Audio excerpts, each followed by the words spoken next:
After nung first part, kinilabutan ako no? Dahil nga na-confirm ng ating mga intelligence agency yung kinakatakutan natin na lumalalim na yung ugat nitong Pogo. Malalim, ibig sabihin yung kanilang impluensya umaabot na sa mga politiko, umaabot na sa mga enforcement agencies tulad ng Kapulisan, Bureau of Immigration. Bakit di nyo pangalanan? Puro kayo daldal. Ang hirap sa inyo, ang gagaling ninyo pagka punahin ng isang mayor. Bakit di nyo pangalanan yung mga sinasabi nyong involved ng kapulisan? Oh, kasi hindi ako naniniwala, mga PO1, PO2 lang yan nandyan. Sigurado ako nandyan ang mga boss nila involved. Pangalanan nyo. At pangatlo, meron silang binanggit doon. Sorry, duda talaga ako kung Mayor Guo. Actually, hindi ko naman siya nagtatanggol, Miss Marilyn. Sabi ko nga kasuhan nila Diba? Kasuhan nila doon sa husgado. Ang naiirita lang kasi ko, ang ingay-ingay nitong mga senador na ito tungkol kay Mayor Guo. But the reality, yung sandali, ano bang, are we against Mayor Guo o are we against Pogo and illegal activities? Diba? Kung illegal activities pala tayo against, hindi lang kay Mayor Pogo, why not ban Pogo? Paulit-ulit natin sinasabi yun. Iba nyo na ang Pogo.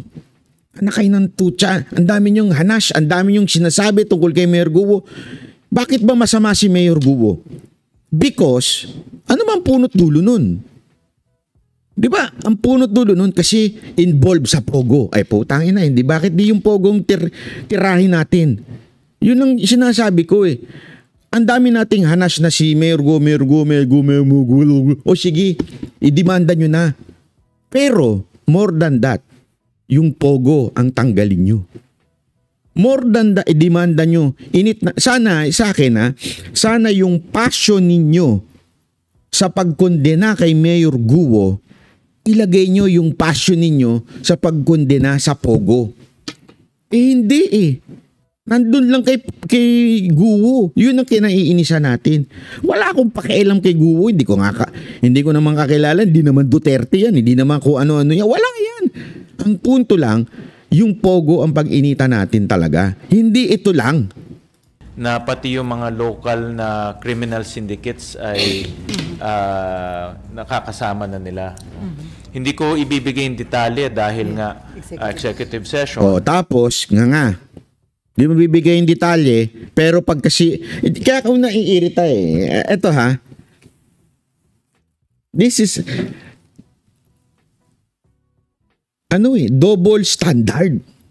Hindi namin bibigay yung detalye kasi masyadong sensitibo, yung mga involved, may mga pulis. Putang ina, bakit nung si Mayor Guo, pinablik ninyo? Kung sensitibo pala. Pero itong mga pulis, na sinasabi ninyo, mga politician na involved, hindi yun yung papublic. Hindi ko magets.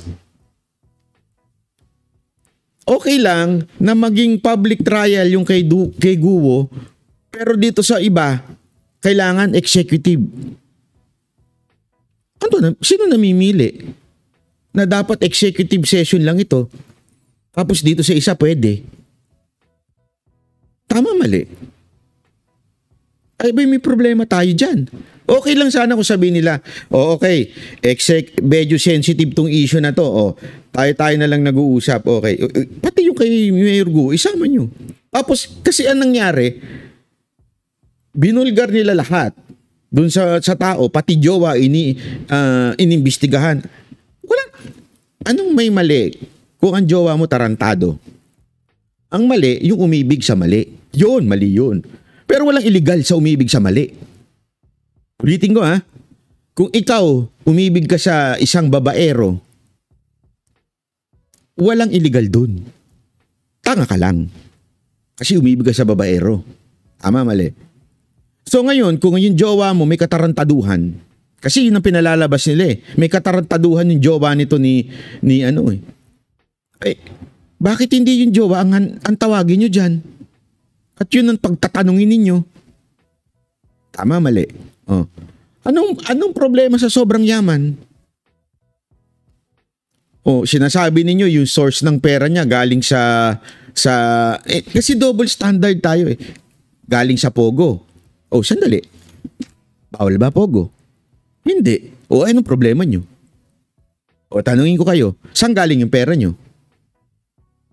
Bakit hindi nyo rin ilabas? Hindi ba yun yung problema? Ginawa nyo ng malaking bagay itong kay Mayor Guo. Pero pagdating doon sa may mga opisyal na involved, bakit di nyo ilantad? May mga pulis nang involved, bakit hindi nyo ilabas? Sa kanila, sensitive issue na. Pero kay Mayor Guo, kahit tae niya gusto nyo tingnan. Naintindihan nyo yung picture ko? Kung bakit nakakainit ng ulo? Pag issue kay Mayor Guo, pwedeng public. Pero dun sa mga ibang tiwali na involved na nasa loob ng gobyerno ngayon, executive session yan. Anong katarantaduhan yun? But in a nutshell, in broad strokes, yung kanilang galamay umaabot na ngayon kasama na yung mga lokal na criminal syndicates natin. At hindi malayo yun dahil hindi naman natin pwedeng alisin na mayroon din tayong mga local organized crime dito. Yung mga nagbebenta ng drugs, yung mga KFR, kidnap for ransom. At base sa kanila, nagkakaroon na ngayon ng interaction itong dalawa. Nakakatakot to dahil pera ng mga foreign criminal syndicates pumupunta na dito. Alam mo, naalala ko tuloy kung ano. Ito, wala akong sinasabi na sila yun ha. Wala akong sinasabi na si Gatchalian to o si Ontiveros.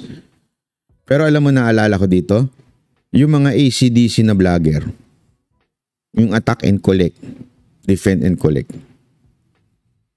Nagsisimula sila sa attack eh. Attack muna sila ng attack para mangolekta. Yun ang ano eh. Yun ang napapansin ko dito. Yung mga iniipit ngayon, parang ina-attack and collect. Hindi ko sinasabi si Gatchalian yun at si Ontiveros hindi yun ang sinasabi ko. Pondohan nila yung local criminal syndicates kaya nagsasanib puwersa na itong mga masasamang elemento. So sir, sinabi niyo nakakakilabot, lumalalim na yung inaabot nga nitong sa Pogo. So, conforme ka po ba doon sa suggestion na ideklara na national security threat itong Pogo? Actually, yun rin yung aking suggestion sa NSC, sa National Security Council, na iakyat na ito sa presidente, sa ating Pangulo, dahil ang chairman ng National Security Council ay ang ating Pangulo. At i-elevate na ito into a national security threat dahil nga lumalawak yung kanilang galamay. At Are you Chinese? Gatchalian. Who's your father? Who's your mother? Hindi, nagtatanong lang ako Kasi yung pagsasalita mo, parang may pagka-Chinese. Galamay. Hindi, eto anong sinasabi ko lang dito? Sinasabi ko lang, ganyan kayo manghusga eh. Diba? O magsalita ka nga ng Chinese, po cha-cha po tan chang so nya cha lang. O tinan mo na, marunong ka mag-Chinese, spy ka. Tama, mali. O magano ka nga, magtagalog ka nga. Ay nako, meron kang may punto ka. Chinese ka. O paano ito si Gatchalian? Galamay. Anong galamay? Pagkain ba yun? Alam ko pagkain yung galamay. Kalamay pala yun. Iba pala yung... Tama, mali. Kung ganun ang gagamitin nating standard dito kay Gatchalian, di para na rin natin sinabing Chinese ka rin, Gatchalian. Kasi yung the way you talk ng Tagalog, cha-chow, Chinese. Tama, mali. Kaya mali yung ganong klaseng panghusga. Porkit di marunong Tagalog ng diretso, ibig sabihin yan, Chinese yan. Diba? Hindi maganda yun eh. Magkaroon na ng resolution ang National Security Council na i-ban na itong Pogo na ito because of national security issues. Hindi na siya ordinaryong kriminal na yan ang inaantay namin. Ang tagal nyo dami nyong hanas Ang dami yung pinupuntirya eh. Yan ang inaantay namin. Iban nyo ang Pogo. Inaantay ng taong bayan yan. Wala kaming pakialam kay Mayor Guo. Demanda nyo na yan. Ipakulong nyo na. Wala kaming pakialam dyan. Ang pakialam namin, yung Pogo, iban nyo na. Gumawa na kayo ng batas na nag-total ban sa Pogo. Hindi yung, ang pakialam ko kay Guo kung makulong yan. Problema nyo na yan. Ang problema namin, kami mga Pilipino, gusto namin maban na yung Pogo dahil kawalang niyaan yung Pogo na yan. Walang naidudulot na maganda yan na dumadami lang ninanakaw ng gobyerno dyan.